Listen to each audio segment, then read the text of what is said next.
We've seen a big move away from top-load washers. We do have a lot of people that still like them, particularly in our multifamily housing markets. So apartments like them a lot. But if you look at the utility usage of a top-load washer versus a front-load, you are using 3 or 4 times the amount of water in a top-load washer than you do in a front-load.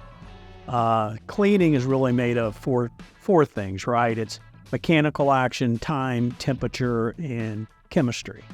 And so if you're going to be adjusting one of those, front load's going to give you a lot of mechanical action. You got a lifting and dropping.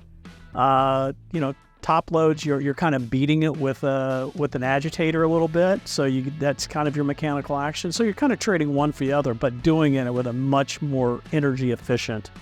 So you can use high efficiency soap in it.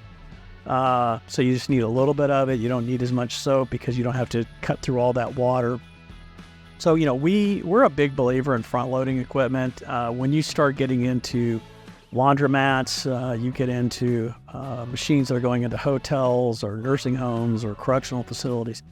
Those will be front-loaders. Those are really big, large industrial machines. So when you're talking top-loaders, it's usually for apartment complexes or even some vented laundry applications, but even those are moving away from the top load to front load. If you're doing what we call small chassis, which is the same, what a top load, what we call a small chassis frame, the front loading is basically the same dimensions. So it's a 1-for-1 replacement. So there's not a problem with space if you were to move from a top load to front load. Now, again, if you start moving into large, truly industrial machines that are 20, 30, 40, 60, 80 pounds and up, yeah, there's a big difference in space.